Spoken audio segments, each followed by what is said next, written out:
आज चाहिँ हामीले अलिकति आफ्नो फाइनेन्सियल नलेजमा यानि कि तपाईँको आफ्नो इन्कमको क्याटेगोरीको बारेमा कुरा गरौँ है। तपाईँसँग कस्ता कस्ता इन्कमका स्रोतहरू छन् त तपाईँ अहिलेसम्मको? बेसिकली इन्कमका दुईटा स्रोत हुन्छन्। एउटा चाहिँ तपाईँको एक्टिभ इन्कम, अर्को एउटा तपाईँको प्यासिभ इन्कम।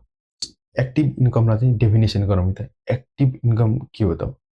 एक्टिभ इन्कम भनेको जहाँ तपाईँ आफ्नो फिजिकल्ली, तपाईँ मेन्टली, तपाईँ प्रेजेन्ट भएर काम गरे बापत तपाईँलाई पैसा आउँछ, पेमेन्ट आउँछ भने त्यो तपाईँको एक्टिभ इन्कम हो। यानि कि तपाईँ कुनै पनि कम्पनीमा तपाईँ काम गर्नुहुन्छ लगातार 30 दिनसम्म, अनि त्यसपछि तपाईँलाई 1 महिनापछि तपाईँलाई स्यालेरी आउँछ भने त्यो तपाईँको एक्टिभ इन्कम हो। र अर्को एउटा बिजनेस छ, तपाईँसँग एउटा बिजनेस सुरु गर्नुभएको छ, अनि त्यो बिजनेस चलाउनको लागि तपाईँ डेली तपाईँ अफिस जानुहुन्छ, अनि तपाईँले आफ्नो त्यहाँ अफिसमा बसेर तपाईँले काम गर्नुहुन्छ भने त्यो पनि तपाईँको एक्टिभ इन्कम हो है। तपाईँको आफ्नो बिजनेस छ र तपाईँ त्यहाँ गएर आफै काम गर्नुहुन्छ र पैसा तपाईँले कमाउनुहुन्छ भने त्यो तपाईँको एक्टिभ इन्कम हो।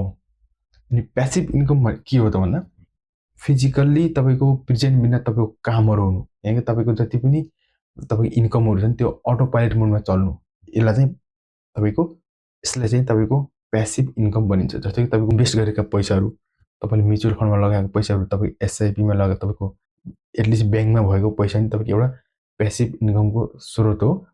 अनि तपाईँको रियल इस्टेटका जग्गाहरू होइन, अनि तपाईँको सुनहरू, तपाईँले किनेर राखेको सुनहरू, अनि तपाईँको अटो पाइलट मोडका बिजनेसहरू, यानि कि तपाईँसँग एउटा बिजनेस छ, तपाईँकोसँग एउटा रेस्टुरेन्ट छ होइन, अनि तपाईँ त्यो रेस्टुरेन्ट चलाउनको लागि तपाईँले एउटा सेफ हायर गर्नुभएको छ, एउटा म्यानेजर हायर गर्नुभएको छ, अनि काम गर्ने स्टाफहरू छ, र तपाईँको प्रेजेन्ट बिना तपाईँको रेस्टुरेन्ट चलिरहन्छ भने यो चाहिँ तपाईँको प्यासिभ इन्कम हो। किनभने तपाईँको उपस्थिति बिना रेस्टुरेन्ट चाहिँ अटो पाइलट मोडमा चलिरहेको छ र तपाईँको अपरेसन चालु छ र तपाईँको आउने तपाईँको इन्कम चाहिँ आइरहेको छ, र यो क्याटेगोरीको बिजनेस चाहिँ तपाईँको प्यासिभ इन्कम हो।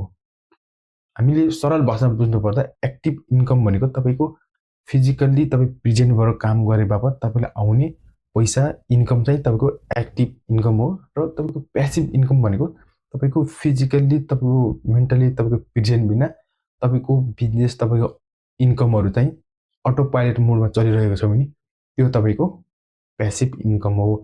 र अहिले तपाईँसँग कतिवटा इन्कमका स्रोतहरू छन् त? एक्टिभ इन्कम कति छन्, प्यासिभ इन्कम चाहिँ छन् कि नै तपाईँसँग? तल कमेन्ट गर्नु होला।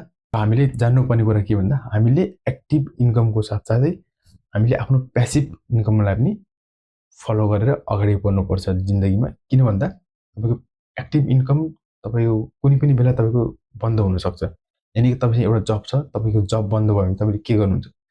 त्यसैले तपाईँले चाहिँ अलिकति तपाईँको प्यासिभ इन्कममा नि तपाईँले इन्भेस्ट गर्नुपर्ने हुन्छ आफ्नो फ्युचरको लागि। अहिले तपाईँसँग कतिवटा इन्कमको स्रोत छन् त? तपाईँलाई कुन इन्कम चाहिँ राम्रो लाग्छ? Active income, passive income? तल कमेन्ट गर्नु होला। धन्यवाद। भिडियो राम्रो लाग्यो भने लाइक, कमेन्ट, सेयर, सब्सक्राइब गरिदिनु होला।